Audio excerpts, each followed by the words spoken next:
পাক নিজের উপর অবধারিত করে নিয়েছেন যে ব্যক্তি আল্লাহর সন্তুষ্টির জন্য গরমের সময় সওম রাখবে, গ্রীষ্মকালে সওম রাখবে, পিপাসার্ত থাকবে, আল্লাহ রাব্বুল আলামিন কিয়ামতের দিন, তৃষ্ণার দিন তাকে পানি পান করাবেন ইনশাআল্লাহ তাআলা। এরপর একটা হাদিস আছে যেটা হচ্ছে জান্নাতের দরজার ওয়াদা। রাসূলুল্লাহ সাল্লাল্লাহু আলাইহি ওয়াসাল্লাম ইরশাদ করেছেন, জান্নাতে একটা স্পেশাল দরজা আছে যার নাম রাইয়ান। কিয়ামতের দিন শুধুমাত্র এই দরজা দিয়ে রোজাদারদেরকেই প্রবেশ করানো হবে। যখন তারা প্রবেশ করবে এই দরজা বন্ধ করে দেওয়া হবে, তাদের পরবর্তীতে এই দরজা দিয়ে কেউ প্রবেশ করতে পারবে না। হাদিসটা সহিহ বুখারীর মধ্যে এসেছে, মুসলিমে এসেছে 1152 নম্বর হাদিস। আরো কিছু হাদিস আমরা পড়ে সামনে যাচ্ছি। নবী করিম সাল্লাল্লাহু আলাইহি ওয়াসাল্লাম ইরশাদ করেছেন যে সওম এবং কোরআন, আমি আবারও বলছি, রমাদান মাসে কোরআন নাজিল হয়েছে। আর এই হাদিসেও এসেছে সওম এবং কোরআন কিয়ামতের দিন বান্দার পক্ষে সুপারিশ করবে। সওম বলবে, ইয়া রব, হে আমার রব, আমি তাকে খাবার এবং যৌন প্রবৃত্তি থেকে বিরত রেখেছিলাম, অতএব তার ব্যাপারে আমার সুপারিশ কবুল করুন। কোরআন বলবে, হে আল্লাহ, আমি তাকে রাতের বেলা ঘুম থেকে বিরত রেখেছি, সে রাত জেগে আমাকে তেলাওয়াত করেছে, মানে কিয়ামুল লাইল এবং তাহাজ্জুদ এবং তারাবির সালাতে তেলাওয়াত করেছে। হে আল্লাহ, আপনি তার পক্ষে আমার সুপারিশ কবুল করুন। রাসূলুল্লাহ সাল্লাল্লাহু আলাইহি সাল্লাম বলছেন, তাদের উভয়ের সুপারিশই কবুল করা হবে ইনশাআল্লাহ তাআলা। হাদিসটা মুস্তাদরাক হাকিমে এসেছে 2080 নম্বর হাদিস। আরেকটা বিখ্যাত হাদিস যেটা আপনারা সবাই জানেন, যে মান সামা রমাদান ঈমানান ওয়া ইহতিসাবান গুফিরা লাহু মা তাকদ্দামা মিন যানবিহি। যে ব্যক্তি ঈমানের সাথে সওয়াবের আশায় রমাদান মাসের সবগুলো সওম রাখবে, ঈমানের সাথে সওয়াবের আশায় রমাদান মাসের সবগুলো সওম রাখবে, রাসূল সাল্লাল্লাহু আলাইহি ওয়াসাল্লাম বলেছেন, গুফিরা লাহু মা তাকদ্দামা মিন যানবিহি, তার পূর্বের জীবনের সমস্ত গুনাহ আল্লাহ পাক মাফ করে দেবেন ইনশাআল্লাহ। অন্য হাদিসে এসেছে, যে ব্যক্তি রমাদান মাসের সওম রাখবে দিনের বেলা এবং রাতের বেলা কিয়ামুল লাইল করবে বা তারাবির নামাজ পড়বে বা তাহাজ্জুদ আদায় করবে, গুফিরা লাহু মা তাকদ্দামা মিন যানবিহি, তার পূর্বের সমস্ত গুনাহ আল্লাহ পাক মাফ করে দেবেন। রোজাদারের আনন্দের মুহূর্ত সম্পর্কে হাদিসে এসেছে যে আবু হুরায়রা রাদিয়াল্লাহু আনহু থেকে বর্ণিত আছে, নবী করিম সাল্লাল্লাহু আলাইহি ওয়াসাল্লাম বলেছেন যে রোজাদারের জন্য দুটা আনন্দের মুহূর্ত আছে যখন সে আনন্দিত হবে। তার প্রথমটা হচ্ছে যখন সে ইফতার করে, এবং দ্বিতীয়টা হচ্ছে যখন সে তার রবের সাথে সাক্ষাৎ করবে, মিলিত হবে। এই দুটো সময় আল্লাহ রাব্বুল আলামিন তাকে আনন্দিত করে দিবেন ইনশাআল্লাহ তাআলা।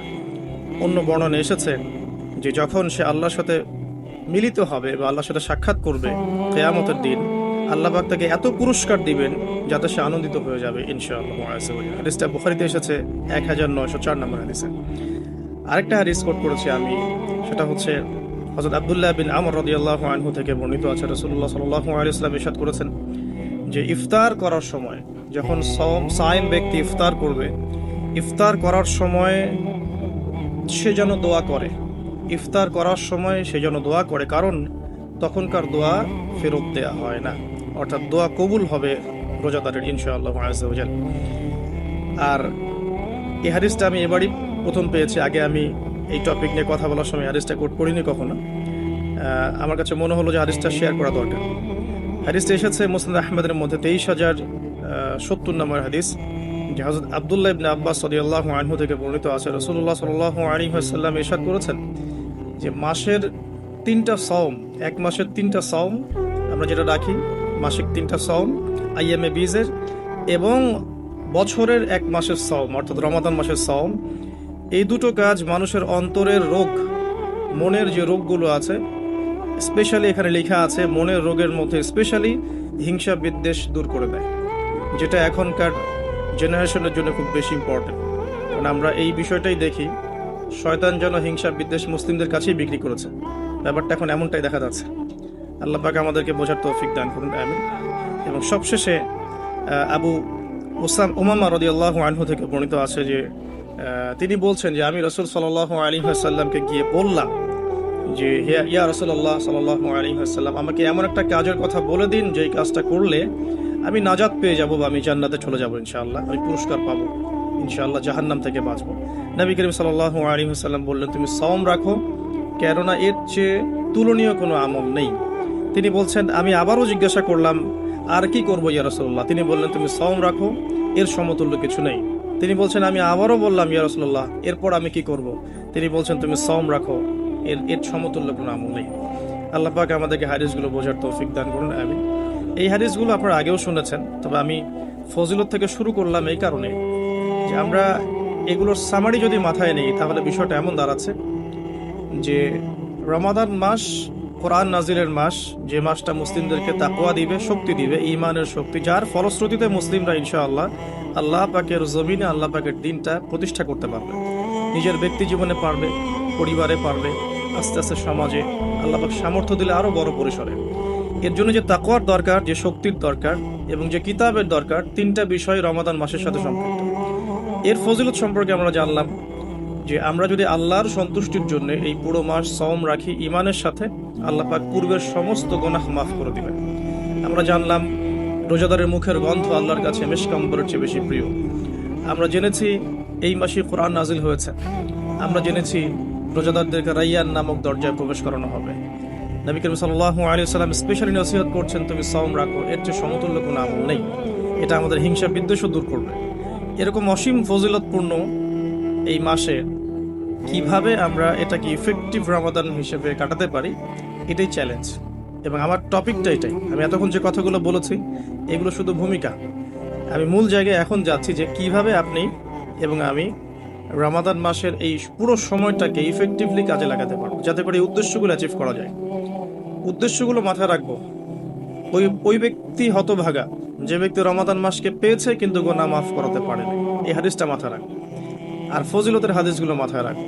কিয়ামুল লাইলের ফজিলত, রমাদানের সওম রাখার ফজিলত, রাইয়ান নামক দরজা, জান্নাতের উঁচু মাকাম, আল্লাহর কাছে সুপারিশ করা, এগুলো মাথায় রাখছি।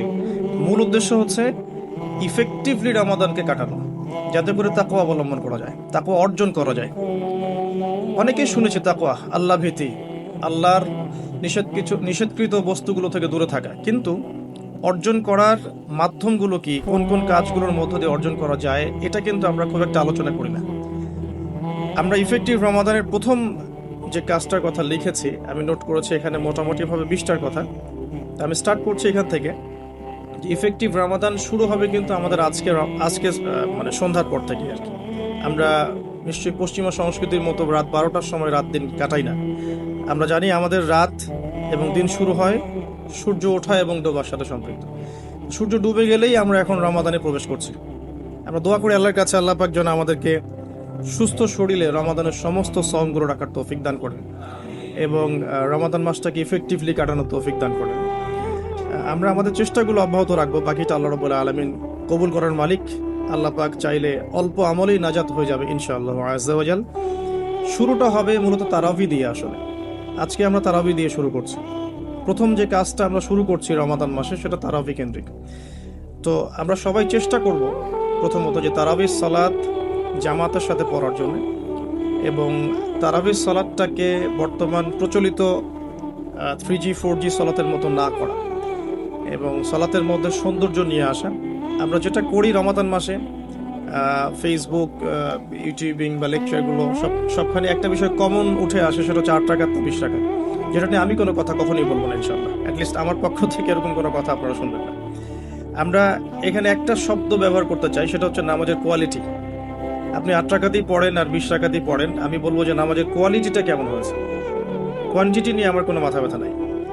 নবী করিম সাল্লাল্লাহু আলাইহি ওয়াসাল্লামের যে 8 রাকাতের হাদিসটা আনা হয়েছে, 8 রাকাত বা 11 রাকাতের হাদিসটা সহিহ বুখারী থেকে আয়েশা রাদিয়াল্লাহু আনহার উদ্ধৃতি দিয়ে, সেই নামাজের সৌন্দর্য সম্পর্কেও কিন্তু কথা এসেছে। আয়েশা রাদিয়াল্লাহু আনহা বলেছেন, তুমি আমাকে সেই নামাজের সৌন্দর্য সম্পর্কে জিজ্ঞেস করো না। হাদিসের কথাটা কিন্তু এমন ছিল। তুমি আমাকে, রাবিকে আয়েশা রাদিয়াল্লাহু আনহা বলছেন, তুমি আমাকে এই নামাজের সৌন্দর্য সম্পর্কে জিজ্ঞেস করো না। তিনি কিয়াম করলেন, প্রথম রাকাতেই 1 পারা 2 পারা 2.5 পারা কোরআন পড়ে ফেললেন এবং রুকু করলেন। রুকুতে ততক্ষণ থাকলেন যতক্ষণ তিনি কিয়ামে ছিলেন। রুকু থেকে উঠে ততক্ষণ দাঁড়িয়ে থাকলেন যতক্ষণ রুকুতে ছিলেন। সিজদায় গিয়ে ততক্ষণ থাকলেন যতক্ষণ তিনি দাঁড়িয়ে ছিলেন। তার পা ফুলে যেত। আমরা রাকাত সংখ্যা নিয়ে ঝগড়া করি, কিন্তু তিনি অল্প রাকাত নামাজের যে দলিল, সেখান থেকে আমরা কোয়ালিটি নিয়ে কথা বলি না।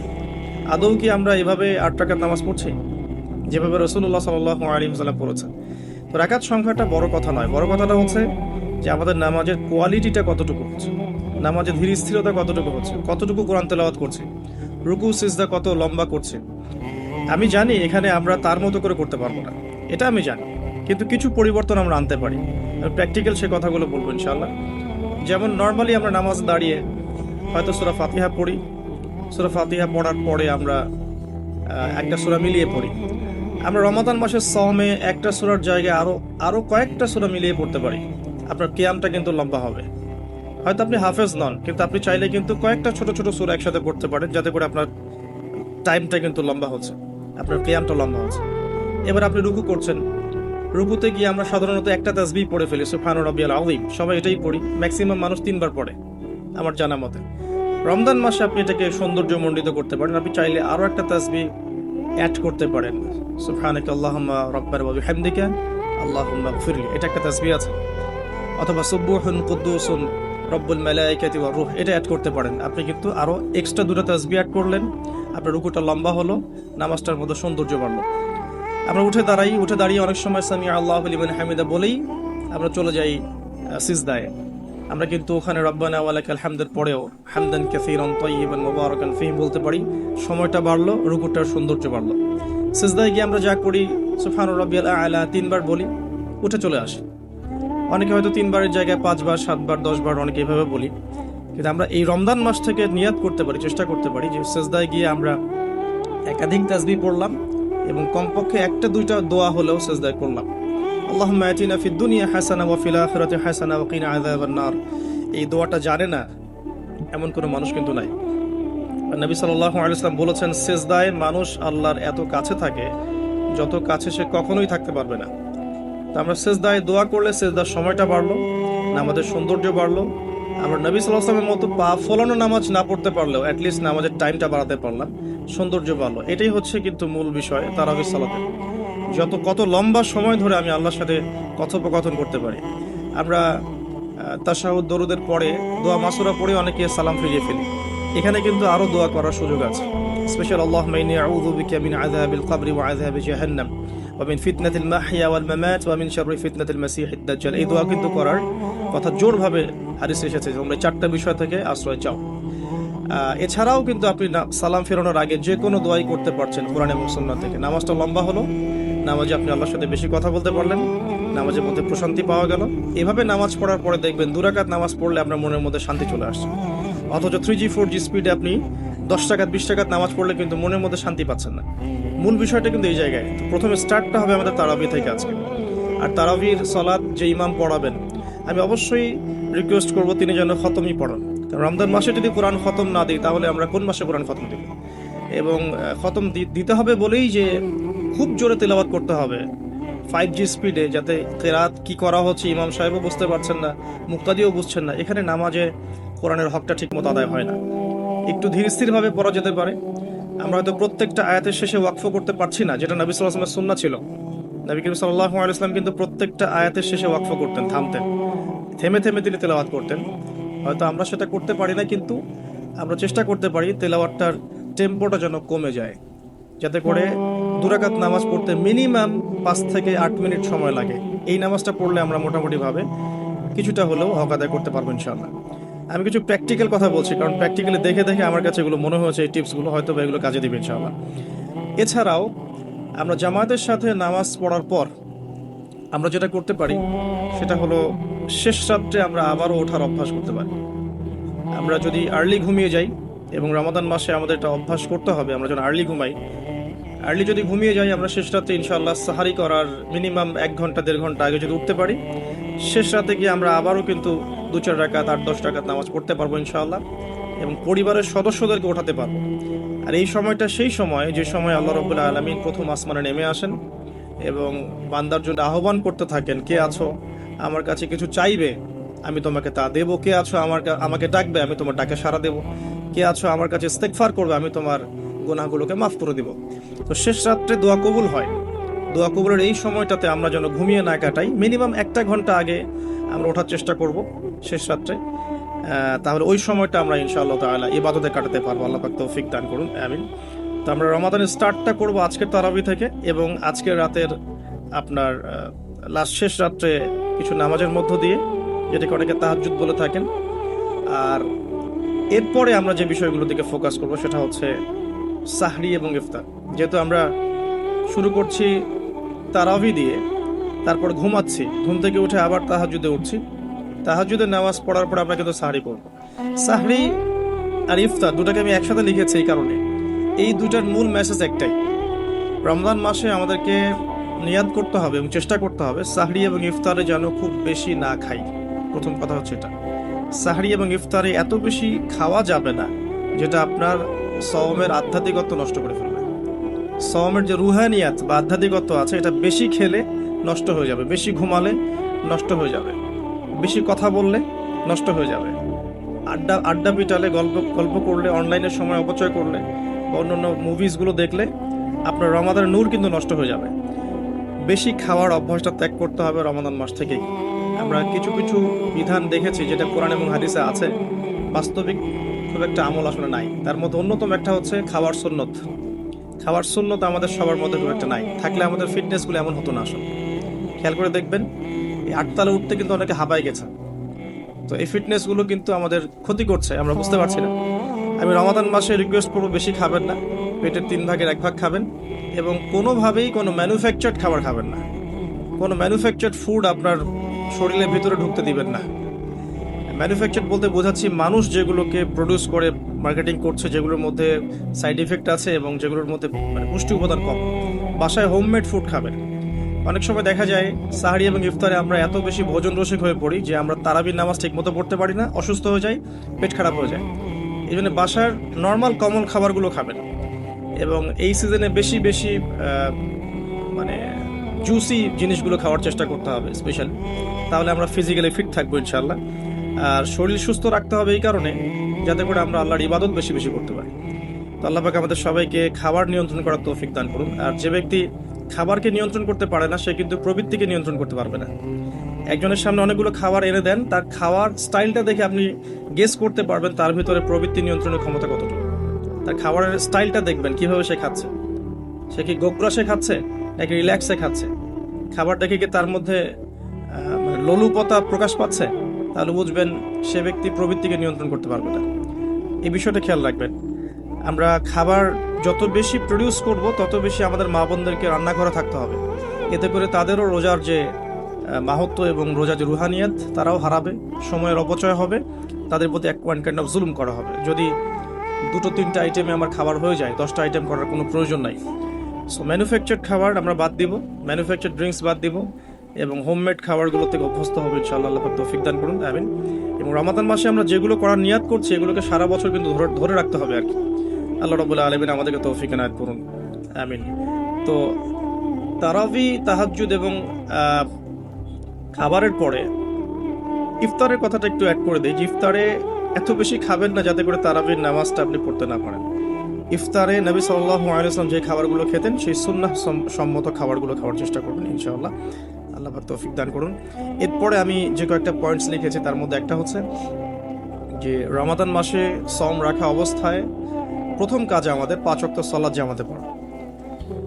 সারা বছর কি করেছি তো এই রমাদান মাস থেকে নিয়াত করতে হবে যে 5 ওয়াক্ত সালাত যেন জামাত না ছুটে যায়। এটা যারা লোকাল তাদের জন্য খুব প্রযোজ্য, যারা মুসাফির তাদের হয়তো ছুটতে পারে। যদি ছুটেও যায় একা একা পড়ে ফেলতে হবে, যদি সম্ভব হয় বাসায় জামাত করা যেতে পারে যদি ছুটে যায়। রমজান মাসে 5 ওয়াক্ত সালাত জামাতে পড়লে অন্যান্য মাসের যে নেকি তার চেয়ে মিনিমাম 70 গুণ নেকি বেশি হবে ইনশাআল্লাহ।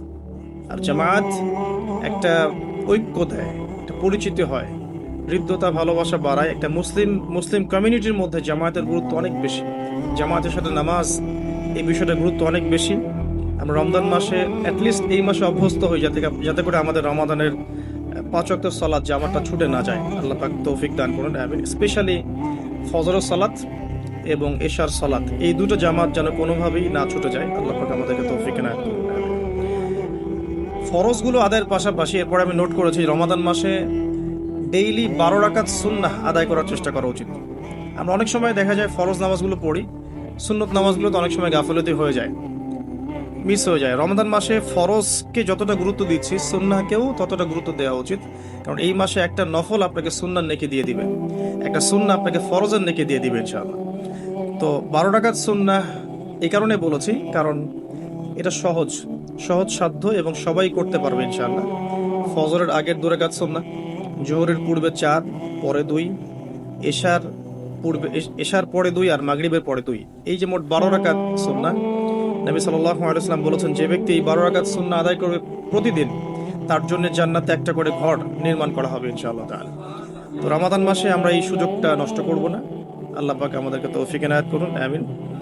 তো 5 ওয়াক্ত সালাত জামাতের সাথে 12 রাকাত সুন্নাহ, আমরা কিন্তু প্রতিটা কাজ করছি কি উদ্দেশ্যে? ওই যে শেষের অংশটুকু, লাআল্লাকুম তাত্তাকুন।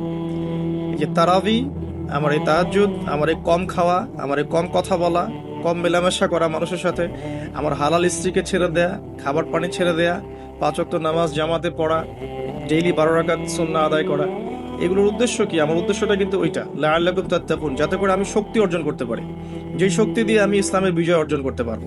উদ্দেশ্য কিন্তু আমাদের এইটা। এগুলো জাস্ট কাজ এবং মাধ্যম। সামনে যাচ্ছি, রমাদান মাসে আমরা বেশি বেশি দোয়া করার চেষ্টা করবো ইনশাআল্লাহ।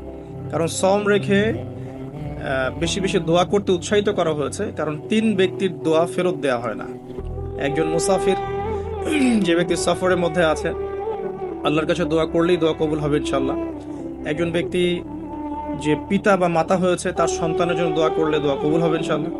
আরেকজন হচ্ছে সে ব্যক্তি, যে ব্যক্তি রমাদান মাসে বা অন্য যে কোনো সময় রোজা রেখেছে, সওমরত অবস্থায় তার দোয়াকে ফেরত দেওয়া হবে না। স্পেশালি সে যদি ইফতার করতে থাকে, সেই সময়ের দোয়াকে তার ফেরত দেওয়া হবে না ইনশাআল্লাহ। তো আমরা বেশি বেশি দোয়া করবো রমাদান মাসে ইনশাআল্লাহ আযজা ওয়া জাল। আমি দোয়ার জন্য একটা বই সাজেস্ট করছি, সেটা হচ্ছে হিসনুল মুসলিম। এই বইটার মধ্যে প্রচুর দোয়া দেয়া আছে এবং অথেন্টিক সবগুলোই মাশাআল্লাহ। শেষের দিকে কিছু ঝাড়ফুঁক অংশ আছে। কারো যদি চোখ লাগা বা বদনজর বা জিন ঘটিত সমস্যা থাকে বা তাবিজ কবজ জনিত কোনো সমস্যা থাকে, এগুলো ট্রুথ, এগুলো সত্য, এগুলো কোনো আনসাইন্টিফিক বিষয় নয়। আর কোনো কিছু আনসাইন্টিফিক হলেই যে ইসলামিক হবে না, এমনও নয় বিষয়টা। তো হিসনুল মুসলিম বইটা আপনারা কালেক্ট করতে পারেন। সেখানে প্রথম অংশ আছে দোয়া এবং জিকির অধ্যায়, এবং শেষের অংশটা আছে ঝাড়ফুঁক অধ্যায়। আপনারা মিনিমাম প্রথম অংশটুকু মুখস্থ করে ফেলতে পারেন। আর দোয়া করার সময় জায়গাগুলো বুঝে দোয়া করতে হবে, যে কখন কিভাবে দোয়া করলে দোয়াগুলো কবুল হবে। প্রথম কথা হচ্ছে যে দোয়া করার আগে আল্লাহ পাকের প্রশংসা করতে হবে, আল্লাহর হামদ প্রশংসা করতে হবে। সূরা ফাতিহা পড়ে নিতে পারেন একবার। দোয়া করার শুরুতে আপনি দরুদ পড়বেন, দরুদের ফলে দোয়া কবুল হয়। দরুদ না পড়লে দোয়াটা আসমানে গিয়ে ঝুলে থাকে, উঠিয়ে নেওয়া হয় না। যখন দরুদ পড়া হবে তখন দোয়াটা উঠিয়ে নেওয়া হবে। দোয়া করার কিছু টেকনিক আছে, যে কিভাবে কি দোয়া করলে কবুল হবে, কখন দোয়া করলে কবুল হবে, এগুলো বুঝে দোয়া করতে হবে। অনেকেই বলে দোয়া করেই যাচ্ছে, কবুল হচ্ছে না। কিছু বিষয় আছে হয়তো এই কারণে হচ্ছে না, হয়তো বা আল্লাহ পাক চাচ্ছেন এটা আপনার জন্য পরে পাওয়া উত্তম, সেই জন্য আপনি এখন পাচ্ছেন না। হয়তো বা আল্লাহ পাক আপনাকে পরকালে দিবেন বলে জমা রেখেছেন, হয়তো এই জন্য পাচ্ছেন না। অথবা হয়তো আপনার আকীদায় শিরক আছে, হয়তো এই জন্য হচ্ছে না। হয়তো বা আমলে বেদায়াত আছে, এই কারণে হচ্ছে না। অথবা আপনার রিজিকে কোনো হারাম কিছু আছে, মেবি এই কারণে আপনার দোয়া কবুল হচ্ছে না। অথবা আপনি তাড়াহুড়া করছেন। তাড়াহুড়ার ব্যাখ্যায় নবী সাল্লাল্লাহু আলাইহি ওয়াসাল্লাম বলেছেন যে মানুষ বলে আমি দোয়া করেই গেলাম, আমার দোয়া কবুল হলো না। তো আমরা জেনে নিব যে কোন কোন জায়গায় কিভাবে দোয়া করলে দোয়া কবুল হবে। এই বইটার মধ্যে সবই দেয়া আছে, হিসনুল মুসলিম বইটার মধ্যে। তারপর আমি বলছি আমার ব্যক্তিগত ইলম থেকে কিছু কথা, সেটা হলো দোয়া করার আগে অবশ্যই আল্লাহর প্রশংসা করবেন, অ্যাটলিস্ট একবার আলহামদুলিল্লাহ বলে হাত তুলবেন। তারপরে আপনি নবী সাল্লাল্লাহু আলাইহি ওয়াসাল্লামের কাছে উপরে একবার দরুদ পড়বেন। আগে আল্লাহর প্রশংসা, তারপরে দরুদ। এরপরে আপনি নিজের পাপের ক্ষমা চাবেন। আগে আপনি পাপ করেন বা না করেন, আগে বলবেন রব্বিক ফিরলি, আল্লাহ আমাকে মাফ করে দাও, পাপ করেন বা না করেন। এটা সুলাইমান আলাইহিস সালামের সেই দোয়া থেকে আমি শিক্ষা নিয়েছি। সুলাইমান আলাইহিস সালাম যে বিখ্যাত দোয়ায় বলেছিলেন যে আল্লাহ আমাকে এমন মুলক এবং রাজত্ব দান করুন, যে মুলক আর রাজত্ব আপনি কাউকে কখনো দেননি। এই দোয়ার শুরুতে তিনি বলেছেন রব্বিক ফিরলি, আল্লাহ আমাকে মাফ করুন। তো এটা আদব, দোয়ার আদব হচ্ছে আগে নিজের ক্ষমা চাওয়া, আল্লাহর কাছে নিজের ভুলের ক্ষমা চাওয়া, তারপরে দোয়া করা। হামসানা, দরুদ, এরপরে আপনি ক্ষমা চাবেন। এবার আপনি দোয়াগুলো করবেন আপনার মন থেকে। আরবি দোয়া জানা থাকলে আরবিতে দোয়া করবেন, কারণ আপনি আপনার রবের সাথে আরবি দিয়ে কথা বলবেন, এর চেয়ে আসলে গর্বের কি হতে পারে? আরবি ভাষা কেন শিখবো, কি দরকার আছে? এটা কি সাম্প্রদায়িকতা? আল্লাহ রাব্বুল আলামিনের, আল্লাহ পাক যে ভাষায় কোরআন নাজিল করেছেন, আল্লাহ পাক যে ভাষায় কথা বলেছেন কোরআনে, সেই ভাষায় আমি আল্লাহর সাথে কথা বলছি, এর চেয়ে গর্বের কি আছে আমার জন্য? আরবি কেন শিখছি, কেন শিখবো? এই ভাষা দিয়ে আমি আল্লাহর সাথে কথা বলবো। জান্নাতে এই ভাষা চলবে, কোরআনে এই ভাষায় নাজিল হয়েছে, কবরে এই ভাষায় প্রশ্ন করা হবে, তো আমি কেন এই ভাষায় আল্লাহর সাথে কথা বলবো না? এর মানে এই নয় যে কেউ যদি আরবি না জানে অন্য ভাষায় দোয়া করতে পারবে না, এমনটা নয়। অবশ্যই কেউ যদি আরবি না জানে, বেসিক দোয়াগুলো না জানে, সে বাংলাতে দোয়া করতে পারে, কোনো সমস্যা নেই।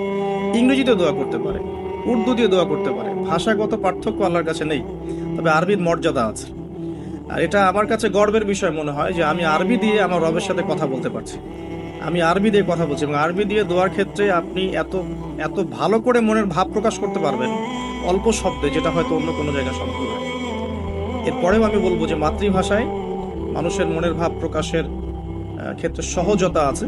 যদি কেউ আরবি না জানেন, সেক্ষেত্রে মাতৃভাষাতেই বেশি বেশি দোয়া করবেন, চলতে ফিরতে দোয়া করবেন।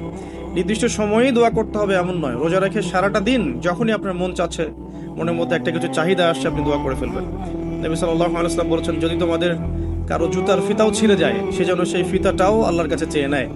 প্রতিটা বিষয় আল্লাহর সাথে শেয়ার করতে হবে। আল্লাহ, আমার চাকরির দরকার, আমার রিজিকের সমস্যা, আমার পারিবারিক সমস্যা, আমার ব্যবসার সমস্যা, আমার ইলম অর্জন করতে চাই, আল্লাহ ইলম দান করো। আল্লাহ, আমি শারীরিকভাবে অসুস্থ। বিভিন্ন রকম সমস্যা আমরা জর্জরিত আছি। প্রত্যেক মানুষের কোনো না কোনো সমস্যা আছে। সমস্যা থাক বা না থাক, দোয়া করতেই থাকতে হবে। যে ব্যক্তি সুখের সময় বেশি বেশি দোয়া করে, আল্লাহ পাক দুঃখের সময় তার দোয়া বেশি কবুল করেন, এমনটা হাদিস এসেছে। যে ব্যক্তি সুখের সময় ভালো আছে, এখন আমার ফিজিক্যাল আমি ফিট, এখন আমি আল্লাহ পাকের অসীম নিয়ামতের মধ্যে আছি, বাড়ি গাড়ি টাকা টাকা করি, আত্মীয় স্বজন, স্ত্রী সন্তান সবই আছে, আমার কোনো কিছুর অভাব নাই, এরকম সুখের সময় যে ব্যক্তি বেশি বেশি দোয়া করবে, ইস্তেগফার করবে, ক্ষমা চাবে, আল্লাহ পাক দুঃখের সময় সেই বান্দার পাশে থাকবেন ইনশাআল্লাহ। আর সবচেয়ে বড় দুঃখের দিন তো কিয়ামতের দিন। আল্লাহ পাক সেদিন ইনশাআল্লাহ আমাদের সাথে থাকবেন ইনশাআল্লাহ তাআলা। দোয়ার আগে এই আদবগুলো মেনটেন করবেন। বাংলা ভাষায় দোয়া করেন যদি আরবি না জানেন। আর আরবি জানার দিকে আমি বেশি জোর দিচ্ছি, আরবি জানলে বেশি ভালো হয়।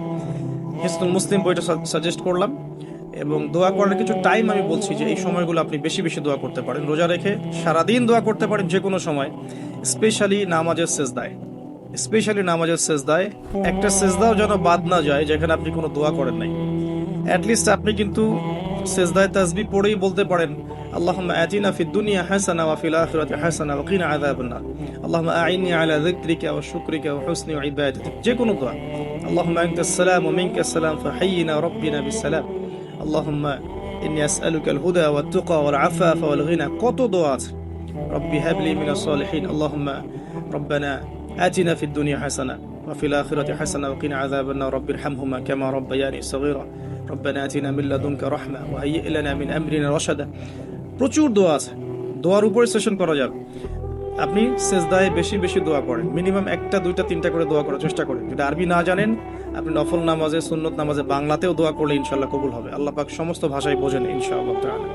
সেজদায় দোয়া করেন বেশি বেশি।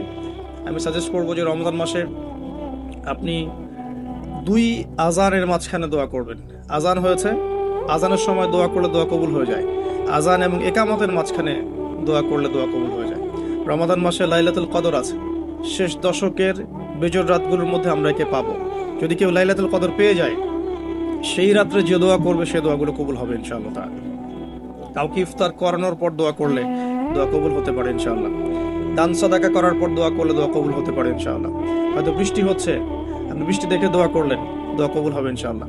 দোয়া কবুলের অনেক সময় আছে, অনেক মুহূর্ত আছে, অনেক আদব আছে। এগুলো আমি সাজেস্ট করে দিয়েছি। বইটার নাম হিসনুল মুসলিম। এই বইয়ের মধ্যে সবকিছু লেখা আছে, আপনারা একটু পড়ে নেবেন। আমি এখানে বেশি টাইম দিলে পর্ডারগুলো কভার করতে পারবো না। আল্লাহ পাক আমাদেরকে বেশি বেশি দোয়া করে তৌফিক দান করুন, আমিন। আর এরপরে রমাদান মাসের সওম রেখে আমরা বেশি বেশি জিকির করতে চেষ্টা করব। জিকির বলতে কি বোঝাচ্ছি? আল্লাহ রাব্বুল আলামিন তাকে ডাকার জন্য, তাকে স্মরণ করার জন্য যে বিষয়গুলো মাধ্যম হিসেবে দিয়েছেন, এগুলো প্রত্যেকটাই কিন্তু জিকির। সালাতও এক প্রকার জিকির, আমাদের কোরআন তেলাওয়াত এক প্রকার জিকির। আমরা এইখানে জিকির বলতে যা বোঝাচ্ছি সেটা হচ্ছে ডেইলি কিছু জিকির আমরা করি, যেগুলোর মধ্য দিয়ে আমরা আমাদের জিহ্বাকে তরতাজা রাখবো, সিক্ত রাখবো। আমরা সবসময় আজে বাজে কথা বলার চাইতে এই কোরআনের কথা, হাদিসের কথা বা আল্লাহ পাকের তাসবিহ তাহলিল, এগুলো তো অভ্যস্ত হলে পরে দেখবেন রমাদানের সওমের আধ্যাত্মিক অর্থ বাড়ছে ইনশাআল্লাহ। এটা আপনি প্রমাণিত যে আপনি 1টা ঘন্টা অহেতুক কথাবার্তা বলেন কারোর সাথে, আপনার মনের নূরগুলো নষ্ট হয়ে যাবে। এবং আপনি 1 ঘন্টা চুপ করে থাকেন, দেখবেন চুপ করে থাকার ফলে আপনার মধ্যে অনেক চিন্তা আল্লাহর পক্ষ থেকে ইনস্টল হচ্ছে, ভালো চিন্তাও আসে আর শয়তানের পক্ষ থেকে খারাপ চিন্তা আসতে পারে চুপ করে থাকলে। আর যদি আপনি বেশি বেশি জিকির করতে থাকেন, ফর এক্সাম্পল 100 বার সুবহানাল্লাহ, ফর এক্সাম্পল আলহামদুলিল্লাহ, আল্লাহু আকবার, লা হাওলা ওয়ালা কুওয়াতা ইল্লা বিল্লাহ, আস্তাগফিরুল্লাহ ওয়া আতুবু ইলাইহি, হাসবিয়াল্লাহু ওয়া নি'মাল ওয়াকিল। আপনি বলছেন লা ইলাহা ইল্লাল্লাহ অথবা লা ইলাহা ইল্লাল্লাহ ওয়াহদাহু লা শারীকা লাহু লাহুল মুলকু ওয়া লাহুল হামদু ওয়া হুয়া আলা কুল্লি শাইইন কাদির, সুবহানাল্লাহি ওয়া বিহামদিহি সুবহানাল্লাহিল আযীম অথবা সুবহানাল্লাহিল আযীম ওয়া বিহামদিহি। এরকম প্রচুর জিকির দেয়া আছে, কিন্তু এই বইয়ের মধ্যে দেয়া আছে। এগুলো যদি নিয়ম করে করি, আমরা একটা সময় ফিক্স করে করি যে আমি এই 1 ঘন্টা ফজরের নামাজের পরে এই জিনিসগুলো করব, তাহলে কিন্তু আপনি আপনার রোজার মধ্যে ইফেক্টিভ বিষয়গুলো খুঁজে পাবেন। তবে আমি এটা সাজেস্ট করি যে আপনি চলতে ফিরতে এই কাজগুলো করবেন। ঢাকা শহরে আমরা যারা থাকি, আমরা জ্যামের সাথে অভ্যস্ত। আমি বলবো যে জ্যাম যেমন একটা আযাব আমাদের জন্য, আমরা মানে বস্তুবাদিতার পিছনে বেশি ছুটছি, তো আল্লাহ পাক এই জন্য আমাদের সময়টাকে খেয়ে ফেলছে। এত দ্রুত তুমি দুনিয়ার দিকে ছুটতে চাও, থাকো, বসে থাকো এখানে। যত বেশি ছুটবেন তত বেশি আল্লাহ পাক পিছিয়ে দিবেন। দুনিয়ার দিকে আপনি যত বেশি ছুটবেন, আপনাকে আল্লাহ পাক তত পিছিয়ে দিবেন। তবে মুমিনরা এটাকে নিয়ামত মনে করতে পারে। আপনি জ্যামে বসে 1 পারা কোরআন তেলাওয়াত করতে পারবেন। আমি চেষ্টা করি, জ্যামে বসে আছেন আপনি এই তাসবিহ তাহলিলগুলো করতে পারেন। তাসবিহ একটা পকেটে রাখেন, আপনি বের করেন, জ্যামে বসে আছেন, 100 বার সুবহানাল্লাহ পড়তে আপনার 5 মিনিটও লাগবে না। 100 বার আলহামদুলিল্লাহ পড়তে পারেন বসে বসে, 100 বার আল্লাহু আকবার পড়তে পারেন, লা ইলাহা ইল্লাল্লাহ পড়তে পারেন, আস্তাগফিরুল্লাহ ওয়া আতুবু ইলাইহি 100 বার পড়তে পারেন, আল্লাহুম্মা সাল্লি আলা মুহাম্মাদ ওয়া সাল্লিম দরুদ পড়তে পারেন 100 বার। আপনি দেখবেন সময়টা কাজে লাগলো, আপনার কিন্তু সময়টা কাজে লাগলো, এবং আপনার মনের মধ্যে কিছু খারাপ চিন্তা চেতনা আসছিল, এটা দূর হয়ে গেল, মনটা শান্ত হলো, রিল্যাক্স থাকলেন, আল্লাহর নূর আসলো। এই কাজগুলোই একসাথে মিলে কিন্তু রোজাটাকে আপনার ইফেক্টিভ বানাবে। আর কি শুধুমাত্র না খেয়ে থাকাটা আপনাকে খুব একটা রুহানিয়াত দিবে না। আল্লাহ পাক আমাদেরকে বেশি বেশি জিকির করার তৌফিক দান করবে। আমি তারপরে বলবো সওম রেখে ইস্তেগফার করতে হবে বেশি বেশি। ইস্তেগফার মানে আস্তাগফিরুল্লাহ ওয়া আতুবু ইলাইহি, এবং শুধু মুখে বলা নয়, বরং আমি একটা পদ্ধতি অবলম্বন করার চেষ্টা করছি, আমার কাছে এটা ইফেক্টিভ মনে হয়েছে বলে শেয়ার করছি। সেটা হলো, আমি চেষ্টা করছি যে আমার জীবনে যে পাপগুলো হয়েছে আমার দ্বারা, যেগুলো আমার মনে পড়ছে, বড় বড় পাপ আমার মনে পড়ছে। আপনি কিন্তু আপনার পাপ মনে করতে পারবেন আপনি যে আপনি কি কি পাপ করেছেন, বড় বড় পাপ কিছু, সবগুলো হয়তো পারবেন না, কিছু কিছু পারবেন। তো একটা খাতা আমি নোট করার চেষ্টা করছি যে আমার জীবনে মেজর কি কি বড় বড় পাপ হয়েছে বলে আমার কাছে মনে হচ্ছে।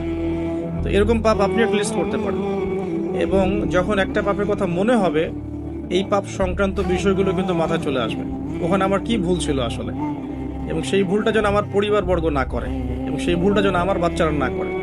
ঠিক আছে?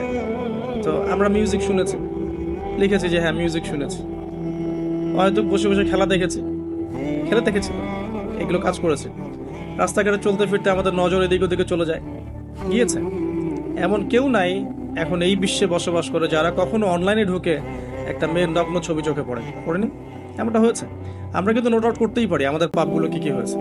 নোট আউটগুলো করলে আমরা যেটা করতে পারি, এই রমাদানে ইন্ডিভিজুয়ালি একটা একটা করে পাপের কথা মনে করে আল্লাহর কাছে মাফ চাইতে পারি। যদিও বা এভাবে বললেও হয়ে যায়, আল্লাহ আমার তুমি সমস্ত পাপ মাফ করে দাও, কিন্তু ইন্ডিভিজুয়ালি যখন বলবেন তখন আপনি ফিলটা পাবেন যে আমি ওই পাপটা করেছিলাম, এইটা ঠিক হয়নি, ওইটা ঠিক হয়নি। তখন ইনশাআল্লাহ তাআলা ইস্তেগফারটা পারফেক্ট হবে, ইস্তেগফারের ভিতরে একটা প্রাণ আসবে ইনশাআল্লাহ। শুধু মুখে বলবো না যে আস্তাগফিরুল্লাহ ওয়া আতুবু ইলাইহি। তো আমি এটা চেষ্টা করছি লিখে ফেলার জন্য। তো এখানে দুটো বিষয় আসবে, একটা হচ্ছে আমার কিছু আল্লাহর সাথে জড়িত পাপ, এবং আল্লাহর সাথে জড়িত পাপগুলো কিন্তু মাফ পাওয়া খুব সহজ। মুখলেস ভাবে তওবা করলেই আল্লাহ পাক মাফ করে দিবেন ইনশাআল্লাহ। এবং আল্লাহ রাব্বুল আলামিন যেমনও বলেছেন যে আমি এই পাপগুলোকে নেকি দিয়ে পরিবর্তন করে দেব, এটা আল্লাহ পাক বলেছেন। আরেকটা বিষয় আছে, আল্লাহ পাকের কিছু হক নষ্ট করেছি, যেমন নামাজ, হয়তো একটা সময় নামাজ পড়ি নাই, একটা সময় রোজা রাখি নাই, একটা সময় দেখা গেছে কেউ যাকাত দেয় নাই, ইত্যাদি। এগুলোর জন্যে দুটো অপশন, এখানেও দুটো অপশন। কিছু কিছু আলেম বলেছেন যে এর জন্য খালেস তওবাই যথেষ্ট, এর কাফফারার দরকার নাই। আবার কিছু কিছু আলেম বলেছেন যে নামাজ যতগুলো কাজা হয়ে গেছে এগুলোকে হিসেব করে কাজা আদায় করে দেয়া। এরকম দুটো স্কুল অফ থট কিন্তু আছে, আমি এটা ঘাটাঘাটি করেছি। তবে আমি সবশেষ যার মতটাকে বেশি প্রাধান্য দিয়েছি এই পর্যন্ত, সেটা হচ্ছে আল্লামা তাকি উসমানী দামাত বারাকাত। তার বইয়ের মধ্যে তাসাউফ আত্মশুদ্ধি বইটার মধ্যে লেখা আছে যে এটা সবচেয়ে বেশি উত্তম হবে যদি কেউ তার জীবনের নামাজ এবং সওম এবং যাকাত এগুলোর হিসেব করে তওবা করার পরে আদায় করে দেওয়ার চেষ্টা করে। এবং ইনশাআল্লাহ আমি সে চেষ্টা করব, আপনারাও সে চেষ্টা করেন, এটা অনুরোধ করবো আর কি। এতে করে উনি এই কথাটা এই জন্য বলেছেন যে একজন মানুষ অমুসলিম ছিল, মুসলিম হয়েছে, তখন না হয় তার সমস্ত গুনাহ মাফ হয়ে যাবে, কিন্তু আমরা মুসলিম ছিলাম, 1 বছর 2 বছর নামাজ পড়েন নাই, এই গুনাহটা কিভাবে মানে কাফফারা না দিলে মাফ হতে পারে? ওনার যুক্তি এটা।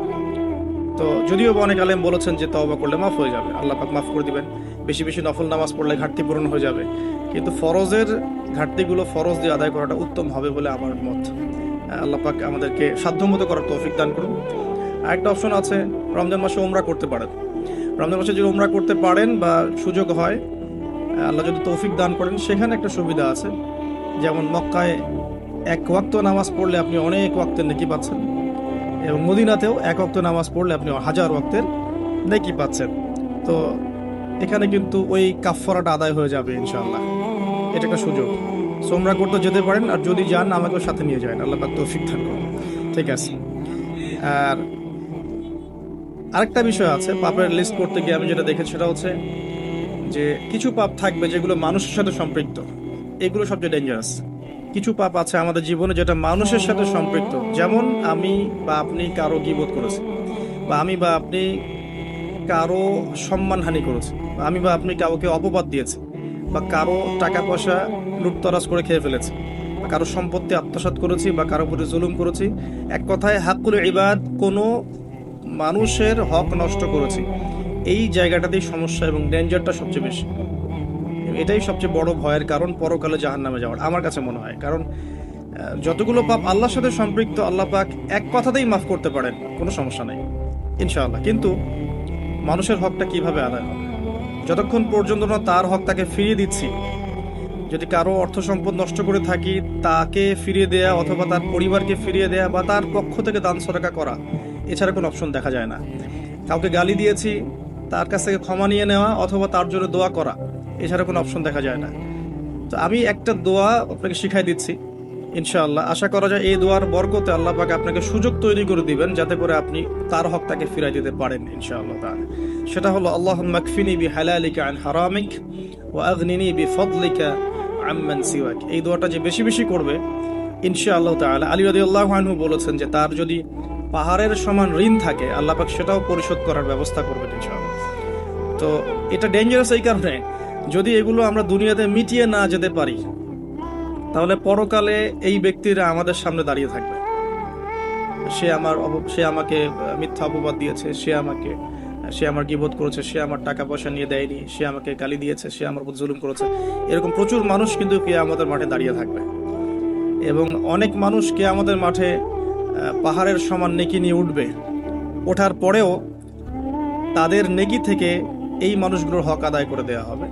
যদি হক আদায় করতে গিয়ে নেকি শেষ হয়ে যায়, তখন এই মানুষগুলোর যে গুনাহ, এটা এই মানুষদের উপর চাপিয়ে দেওয়া হবে।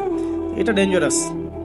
অনেক অনেক নেকির কাজ করেও পরকালে মিসকিন হওয়াটা নিতান্তই হতভাগ্য। আমরা চাই না আল্লাহ পাক এই কাতারে আমাদের অন্তর্ভুক্ত করুন। একটু চিন্তা করে দেখেন, কেউ যদি কাউকে রেপ করে, তাহলে সে কত বড় সম্মানের ঋণগ্রস্ত হয়ে গেল, যেটা কখনো তার পক্ষে শোধ করা সম্ভব না। এই জিনিসটা যদি মাথায় থাকে, এই হাদিসটা যদি মাথায় থাকে যে কিয়ামতের মাঠে সবচেয়ে বড় মিসকিন তারা যারা অন্যের কাছে দায়বদ্ধ থাকবে, নামাজ রোজা হজ জাকাত সমস্ত নেকি নিয়ে ওঠার পরেও কারো হক নষ্ট করার দায়ে সে জাহান্নামে চলে যাবে ওদের গুনার ভার নিয়ে। এই জিনিসটা সবচেয়ে ডেঞ্জারাস। এই কারণেই আসলে কম কথা বলা উচিত, এবং কম মানুষের সাথে মেশা উচিত, এবং মুখ বন্ধ রাখাই ভালো। বেশি না বলা, বেশি কিছু ভাবতে না যাওয়া, বেশি গেজ না করা। এবং অনলাইন এমন একটা প্ল্যাটফর্ম যেটা আমাদের এই সুযোগটা বাড়িয়ে দিয়েছে, যাতে করে আমরা নির্দ্বিধায় একে অপরের গীবত সমালোচনাকে একটা ট্রেডিশন মনে করছি, বাট এগুলোর বড় শাস্তি আমাদের জন্য অপেক্ষা করছে। আল্লাহ পাক এগুলো থেকে আমাদেরকে হেফাজত করুন, আমিন। মানুষের সাথে জড়িত পাপ থেকে আল্লাহ পাক আমাদেরকে বাঁচাক। আর যদি সম্ভব হয় রমজান মাসে আমভাবে ক্ষমা চেয়ে নেওয়া উচিত। যেমন পরিবারবর্গকে ডেকে বলা যেতে পারে যে আমার দ্বারা যদি তোমাদের কোনো হক নষ্ট হয়ে থাকে, তো তোমরা আমাকে মাফ করে দিও। ঠিক আছে। যদি একজন রাষ্ট্রের নেতা হয়ে থাকে, তার বলা উচিত সবার সামনে যে আমি আমার দায়িত্ব পালন করার চেষ্টা করেছি আমার সাধ্যমতো, যদি আমার দায়িত্ব পালনে কোনো রকম হক নষ্ট হয়ে থাকে তোমাদের কারো, আমার উপর কোনো অভিযোগ থেকে থাকে, আমাকে মাফ করে দিও। আমভাবে ক্ষমা চেয়ে নেওয়াটা ভালো হবে রমাদান মাস। কারণ এই মাস, ওই যে আমি একটা হাদিস বলছি, সেই ব্যক্তি হতভাগা যে ব্যক্তি এই মাস পেয়েছে কিন্তু নিজের গোনাহ মাফ করাতে পারলো না। আমার গোনাহ তো আমি আল্লাহর কাছে মাফ করালাম, কিন্তু মানুষের সাথে জড়িত হকটা কিভাবে মাফ করাবো, এই বিষয়টা বুঝতে হবে। আল্লাহ পাক আমাদেরকে ইস্তেগফার করার তৌফিক দান করুন রমজান মাসে, আমিন। এবং অন্যের হক পরিশোধ করে দেওয়ার তৌফিক দান করবে, আমিন। রমাদান মাসে ইফেক্টিভ রমাদানের জন্য নেক্সট টাইমে লিখেছে জাকাত, যে রমাদান মাসে যাদের জাকাত ফরজ হয়েছে জাকাতগুলোকে অবশ্যই দিয়ে দিবেন। আল্লাহ পাক তৌফিক দান করুন। এবং আমি বারবার একটা বিষয় টাচ দিয়েছি যে জাকাত ইসলামিক অর্থনীতির বেস, ইসলামিক ইকোনমিক্সের ভিত্তি হচ্ছে জাকাত কেন্দ্রিক। আপনারা আল্লামা তাকি উসমানীর ইসলামিক ইকোনমিক্স সিরিজটা পড়তে পারেন।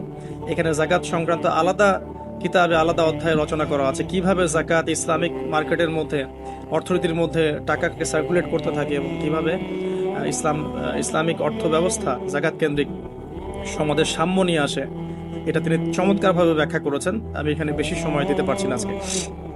তো আমরা নিসাবটা সবাই তো জানি 2.5%।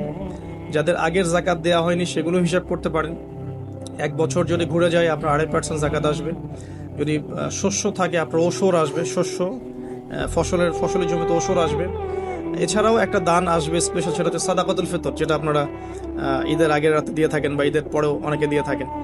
তো এটাও একসাথে কালেক্ট করে দেওয়া যায়। একটা সামাজিক সংগঠনের উদ্যোগেও হতে পারে, রাষ্ট্রের উদ্যোগেও হতে পারে, মসজিদের উদ্যোগে হতে পারে, মাদ্রাসার উদ্যোগে হতে পারে। এটাকে কালেক্ট করে এটাকে সুন্দর করে খাতে বিতরণ করাটা বেশি ভালো হবে। আল্লাহ পাক আমাদেরকে তৌফিক দান করুন, আমিন। আরেকটা পয়েন্ট লিখেছি, বেশি বেশি নফল দান সদকা করা। রমাদান মাসে বেশি বেশি করে নফল দান সদকা করার চেষ্টা করা যেতে পারে। আমরা একটা রেস্টুরেন্টে বসলেই কিন্তু 400-500 টাকা বিল তুলে ফেলি। হ্যাঁ, আমরা তো এমনও চা খেয়েছি যে চায়ের দাম 220 টাকা। এটা ঢাকাতেই পাওয়া যায় এয়ারপোর্টে, স্পেশাল চা 220 টাকা আর কি। মানে কখনো কখনো এমনও হয়, এমনও ডাকাতি হয় যে আমি এটাকে এভাবে ব্যাখ্যা করতে পারি যে ধরেন একজন মানুষ প্রচণ্ড ক্ষুধার্ত, এত বেশি ক্ষুধার্ত যে তাকে আপনি যা দিবেন তাই খেয়ে ফেলবে। একজন ব্যক্তি 7 দিন কিছুই খায়নি, সে কোনো অন্যের সংস্থান তার ছিল না, 7 দিন কিছুই খায়নি, সে প্রচণ্ড ক্ষুধার্ত। এখন আমি তার সামনে 1 প্লেট ভাত নিয়ে গিয়ে বলছি যে এই 1 প্লেট ভাতের দাম হচ্ছে 3000 টাকা, তুই খাইলে খা, না খাইলে যা। এখন আপনি বলেন, যে ব্যক্তি এভাবে তার রিজিক অন্বেষণ করছে, এর রিজিক কি হালাল না হারাম? এগুলোই চলছে। আপনি এখন 1 প্লেট ভাত খেতে যান, এখন 1 প্লেট ভাতের দাম 10 টাকা। কিন্তু যখন আপনার প্রচণ্ড ক্ষুধা লেগেছে, এখন খেতেই হবে আপনাকে, এখন এই ভাতের প্লেটের দাম 1000 টাকা। খেলে খান, না খেলে যান। যদি না খান আপনি, তাহলে এটা আমি অন্য কাউকে খাওয়াবো যার 1000 টাকা না বরং 4000 টাকা দিয়ে খাওয়ার সামর্থ্য আছে। এগুলোই চলছে, কোটটাই পুরো ডাকাতি। আল্লাহ পাক এইসব ডাকাতদেরকে হেদায়েত করুন, অথবা এদেরকে তাদের পাপের শাস্তি প্রদান করুন। এরপরে আমি বলবো যে বিষয়টা, সেটা হলো যে রমাদান মাসে কিছু প্রজেক্ট করেন আপনারা, যাদের সামর্থ্য আছে। ইফেক্টিভ রমাদানের জন্য কিছু প্রজেক্ট করতে পারেন, যেমন ইফতার প্রজেক্ট। যেমন আপনারা অনেকেই সামর্থ্যবান আছেন, অনেকের অনলাইন সেকশনে হয়তো পেজ আছে, গ্রুপ আছে। আমি জাস্ট পরামর্শ দিতে পারি, আপনারা কাজ করতে পারেন। যে যার জায়গা থেকে একটা ফ্যামিলির 1 মাসের ইফতারে কত টাকা যেতে পারে? হয়তো 2000, 2500, 3000, এতটুকু টাকা যাবে। আমরা কিন্তু চেষ্টা করলেই পারি যে এই রমাদানে আমি 100টা পরিবারের দায়িত্ব নিব। 100টা পরিবারের জন্য যে টাকাগুলোর প্রয়োজন সেটা আমি অনলাইনের মাধ্যমে মানুষের কাছ থেকে কালেক্ট করতে পারি, অফলাইনেও করতে পারি, করে ইফতার প্যাকেজ রেডি করতে পারি, করে 100টা পরিবারকে পৌঁছে দিতে পারি। এতে করে যেটা হবে, আপনি অন্যকে ইফতার করাচ্ছেন, অন্যের ইফতার করানোর ফলে ওই রোজার নেকিটা কিন্তু আপনি পাচ্ছেন। এটা কিন্তু হাদিস, যে কেউ যদি কাউকে ইফতার করায়, ওই ইফতার করানোর নেকিটা, ওই রোজার নেকিটা আপনি কিন্তু পেয়ে যাবেন। আপনাকে এক্সট্রা দেওয়া হবে, আল্লাহ পাক তার নেকি থেকে আপনাকে দিবেন না, এক্সট্রা একটা রোজার নেকি আপনি পাবেন ইনশাআল্লাহ। তো রমাজানের সাদাকা প্রজেক্ট করতে পারেন এবং ঈদের প্রজেক্টও করতে পারেন। ঈদের সামগ্রী অনেক মানুষের কেনার সামর্থ্য নাই, অনেক মানুষেরই নাই। আপনি ঈদের সময় ঈদের খুশি একটা প্রজেক্ট করতে পারেন। এখানে আপনি টাকা কালেক্ট করলেন, পরিবার ওয়াইজ কত টাকা করে লাগে ভাগ করলেন, ভলেন্টিয়ার ক্রিয়েট করলেন, দিয়ে আসলেন বাড়ি বাড়ি। এই কাজগুলো এখন অমুসলিমরা করছে না, খ্রিস্টানরা করছে না, অনেক এনজিও করছে না। এই মানব সেবামূলক কাজগুলো থেকে মুসলিমরা পিছিয়ে পড়ছে বলেও কিন্তু অনেকেই ওই দিকে আকৃষ্ট হচ্ছে এবং ওদিকে গিয়ে নিজের ধর্ম বিক্রি করে দিচ্ছে। আপনারা দেশের বিভিন্ন জায়গায় ঘুরতে থাকেন, এগুলো বুঝবেন যে সমাজ সেবার নামে অনেকেই মানুষকে কনভার্ট করেছে ইসলামের থেকে অন্য ধর্মে। সো আমাদের উচিত বেশি বেশি সোশ্যাল ওয়ার্ক করা, গাছ লাগানো, বেশি বেশি উচিত রক্তদান কর্মসূচি করা, সোশ্যাল কাজ করা, এতিমদের জন্য কোনো প্রজেক্ট করা, বিধবাদের জন্য কোনো প্রজেক্ট করা, মেয়েদের জন্য কোনো সেলাই মেশিনের প্রজেক্ট করা, কর্মসংস্থানের প্রজেক্ট করা। স্পেশালি রামাদানে আপনারা চাইলেই রামাদানের ইফতার প্রজেক্ট করতে পারেন, ঈদের খুশি একটা প্রজেক্ট করতে পারেন। যাদের সামর্থ্য আছে আপনারা কিন্তু করতে পারবেন, আল্লাহ পাক তৌফিক দান করুন, আমিন। আমি এরপরে লিখেছি অন্যকে ইফতার করানো, যেটা আমরা মসজিদের উদ্যোগে করতে পারি, মাদ্রাসার উদ্যোগে করতে পারি। প্রত্যেকটা রমাদানের আসর থেকে মাগরিব পর্যন্ত স্থানীয়ভাবেই আপনারা কিন্তু তালিমের আয়োজন করতে পারেন, তালিমি বৈঠক করতে পারেন। আসরের নামাজ শেষ হয়ে গেছে, এখন যে কোনো একটা টপিকে বা একটা দুটো হাদিস নিয়ে বা একটা কোরআনের আয়াতকে নিয়ে ইমাম সাহেব আধা ঘন্টা 1 ঘন্টা কথা বলবেন, এবং কথা বলা শেষ হয়ে গেলে আমরা সবাই যারা মসজিদে আছি একসাথে বসে ইফতার করে বাসা যাব। এতে করে কিন্তু একটা সামাজিক হৃদ্যতা তৈরি হবে, রমাদানকে এনজয় করা যাবে। তো এটা আমরা করতে পারি, অন্যকে ইফতার করানো। আর আমি পয়েন্ট আউট করেছি একটা বিষয় স্পেশালি, সেটা হচ্ছে রমজান মাসে আত্মীয়তার বন্ধনগুলো জোড়া লাগাবেন। রমাদান মাসে যে ব্যক্তি আত্মীয়তার বন্ধনগুলো জোড়া লাগাতে পারবে না, অন্য কোনো মাসে সম্ভব হবে না হয়তোবা, ইল্লা মাশাআল্লাহ। রমজান মাসে সবার মন নরম থাকে, ইমানের তেজ বেশি থাকে, মানুষ পরকালমুখী কাজ বেশি করে। এই সময়টাই উত্তম সময় পরিবারের মধ্যে ফাটলগুলোকে জোড়া লাগানো এবং আত্মীয়তার বন্ধনগুলোকে জোড়া লাগানো। কেন করব? কারণ আমি আমার স্বার্থে করব। আল্লাহ রাব্বুল আলামিন বলেছেন, তার নবীর মাধ্যমে আমাদেরকে বলেছেন যে কেউ যদি পছন্দ করে তার রিজিককে প্রশস্ত করা হোক এবং তার নেক হায়াতকে লম্বা করা হোক, সে যেন আত্মীয়তার সম্পর্ক বজায় রাখে। আমি আবার বলছি, কেউ যদি পছন্দ করে, কেউ যদি চায় যে আমার রিজিকটা প্রশস্ত হোক এবং আমাকে আল্লাহ পাক লম্বা নেক হায়াত দান করুক, কেউ যদি এটা চায়, সে যেন আত্মীয়তার সম্পর্কটা বজায় রাখে। আর এক সৌভাগ্যবান ব্যক্তিদের সংজ্ঞায় একটা হাদিস এসেছে যে লিমান তালা উমরুহু ওয়া হাসুনা আমালু, যে ব্যক্তির হায়াতকে, নেক হায়াতকে লম্বা করা হয়েছে এবং নেক আমল বেশি বেশি করার তৌফিক দেওয়া হয়েছে, এই ব্যক্তি সবচেয়ে বেশি সৌভাগ্যবান। তো এর জন্য একটাই অপশন আছে, সেটা হলো আত্মীয়তার সম্পর্ক বজায় রাখা। আর যে ব্যক্তি আত্মীয়তার সম্পর্ককে ছিন্ন করবে, আল্লাহ রাব্বুল আলামিন তার সাথে সম্পর্ক ছিন্ন করবেন। আত্মীয়তার সম্পর্ক ছিন্ন করে কিন্তু জান্নাতে যাবে না। আর আমাদের এই সোকল্ড মডার্ন ওয়ার্ল্ডের মধ্যে আমরা এটা খুব বেশি দেখি যে আত্মীয়তার বন্ধনগুলো কিন্তু ভেঙে যাচ্ছে। আপনাদের ঢাকাতে প্রতি 24 ঘন্টায় 42টা ডিভোর্সের ঘটনা ঘটে, এটা আমি পড়াশোনা করেছি। প্রতি 24 ঘন্টায় 39 থেকে 42টা ডিভোর্সের ঘটনা ঘটে এই শহরে, অনলি এই শহরে। সো এখন কিন্তু সম্পর্কগুলো আর আগের মতো নাই, সম্পর্কগুলো স্বার্থকেন্দ্রিক হয়ে গেছে। মানুষ মানুষের অবস্থানগুলোকে বেশি মূল্যায়ন করছে আর কি, এবং সবাই সবার স্বার্থটা দেখার চেষ্টা করে। লাভ লসের হিসেব আমরা বেশি করতে চাই, ছাড় দেওয়ার মানসিকতা আমাদের মধ্যে কম, সবর কম। আর এই টেকনোলজিক্যাল রেভলিউশন আমাদেরকে মেন্টালি অস্থির করে ফেলেছে আর কি। আমরা মানসিকভাবে স্থির না, খুব অস্থির। দ্রুত সিদ্ধান্ত গ্রহণ করতে চাই, দ্রুত রেজাল্ট পেতে চাই। সব মিলিয়ে আসলে আমরা একটা প্যানিক সিচুয়েশনের মধ্যে আছি। সম্পর্কগুলো খুবই ঠুনকো হয়ে যাচ্ছে দিন দিন। খেয়াল করে দেখেন, আমাদের আগের জেনারেশনের সম্পর্কের যে বেসগুলো ছিল এখনকার কিন্তু এটা নাই। সো রমজান মাস সে উত্তম সময় পরিবার এবং আত্মীয়র মধ্যে একটা সম্পর্কের বন্ড তৈরি করে, স্পেশালি ঈদের হাদিয়া পাঠানো, জামা বা কাপড় বা হাদিয়াগুলো গিফট পাঠানো। এতে করে দেখবেন যে একটা ভালোবাসার বন্ধন তৈরি হবে ইনশাআল্লাহ। মুসলিম সমাজের ঐক্যই সব কিছু, ঐক্য নাই মুসলিম সমাজের কিছুই নাই। আল্লাহ পাক আমাদেরকে বোঝার তৌফিক দেখ। রমজান মাসে একটা পয়েন্ট লিখেছে, আমি পরিবারকে টাইম দিবেন, অবশ্যই পরিবারকে টাইম দিবেন। আমরা যেটা করি মানি মেকিং মেশিনের মতো সকালে বের হয়ে রাত্রে বাসায় ঢুকি, এই কাজটা করবেন না। দুনিয়ার ব্যস্ততাকে কমিয়ে আনুন, যতটুকু রিজিকে আপনার হয়ে যায় অতটুকুতে সন্তুষ্ট থাকুন। পরিবারকে টাইম দেন, স্ত্রীকে সময় দেন, মাকে সময় দেন, বাবাকে সময় দেন, স্পেশালি বাসার ছোটদেরকে সময় দেন, বাচ্চাদেরকে সময় দেন, ছোট ভাই বোনদেরকে সময় দেন। তাদেরকে রমজানে রোজা রাখতে উৎসাহিত করেন। নিষেধ করবেন না যে না খেয়ে থাকলে অসুস্থ হয়ে যাবে, এমন হবে না। ওরা এনজয় করবে। দেখবেন ছোট্ট মেয়ে, তাকে বলবেন যে তুমি দুপুর পর্যন্ত না খেয়ে থাকো, তোমার একটা রোজা হবে। অ্যাটলিস্ট ও শিখলো যে কি হলো, আজকে কয়টা রোজা করেছে, আজকে 3টা করেছে, মানে 3বার ভাত খাইছে সে, তাহলে 3টা রোজা হয়েছে আজকে। দেখবেন ও পরের বছর ঠিকই একটা রোজা রেখে ফেলছে। আমরা যখন 5 বছর 7 বছর বয়স, তখনও কিন্তু আমরা রোজা রেখেছি। আমাদেরকে উৎসাহ দেওয়া হতো যে একটা রোজা রাখলে তোমাকে 500 টাকা দেওয়া হবে। 500 টাকা তখন অনেক কিছু, 500 টাকা অনেক কিছু। তোমাকে একটা রোজা রাখলে তোমাকে একটা খরগোশ কিনে দেওয়া হবে, এরকম আমাদেরকে অফার দেওয়া হতো। তোমাকে একটা কিছু ওই যে ছোট ছোট পাখি আছে, এই পাখিগুলো কিনে দেওয়া হবে যে রোজা থাকো। তো ছোটদেরকে উৎসাহিত করা উচিত। ছোটদেরকে আমরা উৎসাহিত করব, ডিসকারেজ করব না। ওরা পারবে ইনশাআল্লাহ, ওদের মধ্যেও সেই ক্ষমতা আছে। আস্তে আস্তে আস্তে দেখবেন যে ওরা করতে করতে শিখে ফেলবে ইনশাআল্লাহ।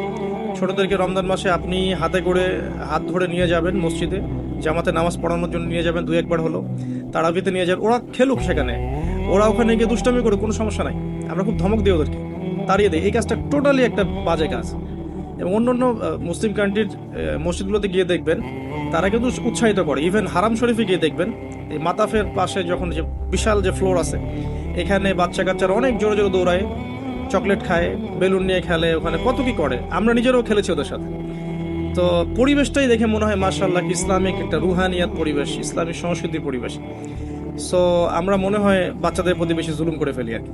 বাচ্চাদেরকে এত ধমক দেওয়া যাবে না, ওদেরকে সময় দিতে হবে, ওদেরকে রোজা রাখতে উৎসাহিত করা উচিত, গিফট দেওয়া উচিত, এবং ওদেরকে বোঝানো উচিত যে এগুলো আমরা করছি আল্লাহর জন্যে, আল্লাহকে চিনতে শেখানো উচিত। আমি লুকমান হাকিমের প্যারেন্টিং নিয়ে একটা লেকচার দিয়েছিলাম, ওখানে আপনারা দেখতে পারেন যে লুকমান আলাইহিস সালাম কীভাবে তার সন্তানকে উপদেশ দিচ্ছেন। তো ওভারঅল বাচ্চাদেরকে টাইম দেওয়া এবং তাদেরকে উৎসাহিত করা আমার মনে হয় রমাদানের সৌন্দর্য আরও বৃদ্ধি করবে ইনশাআল্লাহ তাআলা।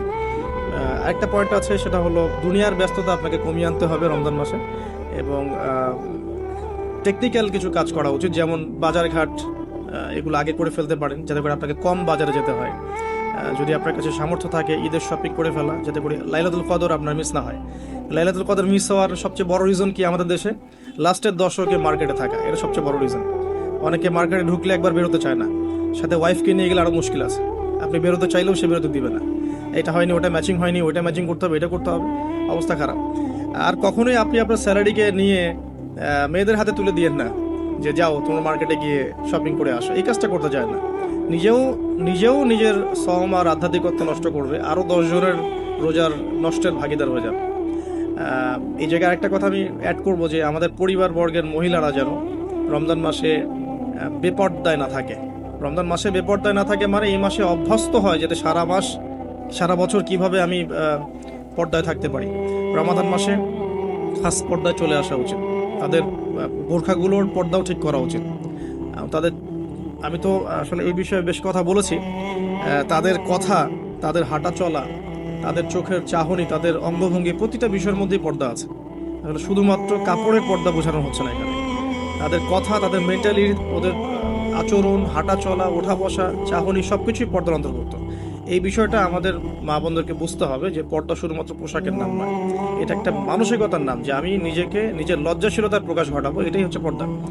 এরপর তো একটা পোশাক লাগবেই, এবং সেটা হবে ঢিলে ঢালা পোশাক, এত বেশি টাইট ফিটিং না যে গায়ের কাঠামো বোঝা যায়, এত পাতলা নয় যে বাইরে থেকে ভিতরের অঙ্গ দেখা যায়, অমুসলিমদের সাথে সাদৃশ্যপূর্ণ নয়, এবং মেয়েরা ছেলেদের পোশাক পরতে পারবে না, যেটা আমাদের শহরে ফ্যামিলিস্ট রেভলিউশনের মাধ্যমে ছড়িয়ে গেছে। এবং এই শহরে চলে কিভাবে আমরা চোখের পর্দা করব, এটা একটা বড় চ্যালেঞ্জ। এবং এমন কেউ নাই যার ঘরে আসলে বাবা নাই, ভাই নাই, স্বামী নাই, থাকার পরেও যখন মেয়েরা বের হচ্ছে, তো বুঝতে হবে যে ব্যর্থতা আসলে আমাদের মধ্যেও আছে। তো আমরা রমজান মাসে আমাদের মা বোনদেরকে কন্ট্রোল করি, পর্দা শিখাই, এবং এটা ডিফিকাল্ট, কারণ মেয়েদেরকে কন্ট্রোল করা ডিফিকাল্ট। আপনি বেশি চাপ দিতে যায় না, তাহলে ভেঙে যাবে, আবার ছেড়ে দিলেও কিন্তু ওই অবস্থা থেকে যাবে। তো উত্তম নসিহতের মধ্য দিয়ে তাদেরকে দিনী পরিবেশের মধ্যে নিয়ে এসে দিনের কথাগুলো বোঝানো, বলা এবং পর্দা দিকে উৎসাহিত করা, স্পেশালি ওদেরকে বেশি বেশি মার্কেটে শপিং করতে না পাঠানো, এবং আপনার পুরো মাসের স্যালারিগুলোকে নিয়ে এসে একবারে হাতে গুঁজে দিয়ে রমজান মাসে যদি বলেন যে শপিং করে আসো, রোজার আধ্যাত্মিকতা থাকবে না। আল্লাহ পাক বোঝার তৌফিক দান করুন, আমিন। দুনিয়ার ব্যস্ততা কমিয়ে আনুন এবং পরকালীন কাজ বেশি বেশি করুন রমজান মাসে। আর দুটো কাজ আমি বলবো, একটা হচ্ছে ডেইলি সুন্নাহ। আমাদের প্রত্যেকটা দিন কিছু ডেইলি সুন্নাহ আছে। এই সুন্নাহগুলোতে অভ্যস্ত হওয়ার সবচেয়ে সেরা সময় হচ্ছে রমজান মাস। আমরা নর্মালি অনেক সময় ঘুমিয়ে পড়ি, রমজান মাসে ঘুমের আগে একটু সুন্নাহগুলো আমল করে ঘুমাই। নর্মালি বাথরুমে যাই, রমজান মাসে চেষ্টা করি যে বাথরুমে যাওয়ার আগে পরে দোয়াগুলো শিখে ফেলি। নর্মালি আমরা খাওয়ার আগে আগে পরে আমরা দোয়াগুলো শিখি। প্রতিটা কাজের কিন্তু দোয়া আছে, প্রতিটা কাজের সুন্নাহ পদ্ধতি আছে, এবং এই সুন্নাহগুলো শেখার জন্যে বাংলাদেশের প্রেক্ষাপটে সবচেয়ে বেস্ট প্ল্যাটফর্ম হচ্ছে তাবলিগ জামাত প্ল্যাটফর্ম। এটা আমার মত, আমার সাথে অনেকে দ্বিমত করতে পারেন। আমি দ্বিমতকারীদের ব্যাপারে মোটেও চিন্তিত নই, এবং আমি সমালোচনা জবাব দেওয়ার ক্ষেত্রে খুব পটু নই, শুনতে আমি বেশি পছন্দ করি। কিন্তু আমার মত হচ্ছে তাদের সাথে যদি আপনি থাকেন 3 দিন 5 দিন 7 দিন একটু সময় দিয়ে আসেন, আপনি কিন্তু সুন্নাহগুলো শিখতে পারবেন, কোন কাজের কি সুন্নাহ। তারা খুবই রিস্ট্রিক্টলি এটাকে কিন্তু আপনার শেখায় এবং এটাকে মুখস্থ করিয়ে ফেলে। আমরা স্কুল লাইফে অনেক শিখেছি, কলেজ লাইফে আমরা সময় দিয়ে অনেক শিখেছি। এগুলো শেখানোর জন্য বেস্ট প্ল্যাটফর্ম আমার কাছে মনে হয়। সো এছাড়াও বইপত্র পাওয়া যায়, কিন্তু বইপত্র পড়ে আমরা যতটা শিখতে পারি সহচর্যে গিয়ে আরও বেশি শিখতে পারি। এই জন্য বলছি যে সময় দিতে পারেন 3 দিন, এতে করে আপনি সুন্নাহগুলো শিখতে পারবেন। আর একটা পয়েন্ট বলে আমি শেষ করতে চাই এই জায়গা থেকে, সেটা হলো রমাদান মাসের সবচেয়ে বড় বিষয়, সেটা সবচেয়ে মেজর, সবচেয়ে বড় বিষয়টা হচ্ছে এই মাসে কোরআন নাজিল হয়েছে। সো এই মাস মানেই কোরআন। আপনাকে এই মাসে অন্য বইপত্র পড়াও বন্ধ করে ফেলতে হবে। যদি আপনার এক্সাম থাকে সেটা আলাদা বিষয়, আপনি এক্সাম আছে, আপনি পড়ছেন, পরীক্ষা দিবেন, সেটা আলাদা বিষয়। আর দেখা যায় বেশি বেশি এক্সামগুলো এই মাসেই হয়ে যায়, খেলাধুলার সিজন এই মাসে হয়ে যায়। হ্যাঁ, দেখবেন world cup cricket, world cup football, অমুক কাপ তমুক লিগ সব এই মাসেই হয়। এগুলো কাকতালীয়ভাবে হয় না আসলে। এই মাসেই দেখবেন যে ফিলিস্তিনের উপর হামলা হতে পারে, এই মাসে দেখবেন মুসলিমদের নির্যাতন বেড়ে যায়। এই মাসটাকে টার্গেট করা হয় আর কি। যাই হোক, এই মাসে বাজার বেড়ে যায়, বাজারের দাম, জিনিসপত্রের দাম বেড়ে যায়, সিন্ডিকেট বেড়ে যায়, নিত্য প্রয়োজনীয় দাম বেড়ে যায়। এই মাসটাকে কেন্দ্র করে অনেক শয়তানি কাজও হয়ে যায়, কারণ শয়তান তো জানে যে এই মাসে তো আমি লক থাকবো। তো এই মাস আসার আগে আমাকে কাজগুলো পুরো প্ল্যানিংভাবে করে ফেলা উচিত, যাতে করে আমি লক থাকলেও সিস্টেম চলতে থাকে। আসলে তাই হয় আর কি, বিষয়টা এমনই থাকে। যাই হোক, রমজান মাস মানেই কোরআন। তো এই মাসে কোরআনকে সময় দিতে হবে আপনাকে টোটালি ডিভোটেড হতে হবে কোরআনের প্রতি। আমি কয়েকটা ক্লাসিফিকেশন বলে দিই, যে যারা কোরআন পড়তেই জানেন না, একদমই পড়তে জানেন না, তাদের জন্য এই মাসের টার্গেট হচ্ছে আমি 30 দিনে মিনিমাম কোরআন তেলাওয়াত করা শিখবো। অ্যাটলিস্ট তিলাওয়াত আপনি টার্গেট করেন যে আমার টার্গেট এই মাসে তিলাওয়াত শেখা। যারা তিলাওয়াত করতে জানেন তাদের টার্গেট এই মাসে একবার হিপস করা, একবার রিডিং পড়া, একবার খতম দেওয়া, জাস্ট খতম। আপনি শুরু থেকে শেষ পর্যন্ত একবার খতম দিবেন। পার ডে আপনি একটা করে পারা তিলাওয়াত করবেন। যে তিলাওয়াত করতে পারে তার জন্য এটা, যে হিপস করেছে তার জন্য এই মাসের টার্গেট হচ্ছে তাকে আবার পুরো হিপসটাকে এই মাসে চর্চা করতে হবে। এটা তার লেভেলটা একটু বেশি, লেভেল ওয়াইজ এক এক মানুষের যোগ্যতা এক এক রকম। কেউ তেলাওয়াত করতেই জানে না, তার টার্গেট হচ্ছে আমি এই মাসে তেলাওয়াত করা শিখব। অনলাইনে হোক অফলাইনে হোক, এনি হোক আপনাকে শিখতে হবে।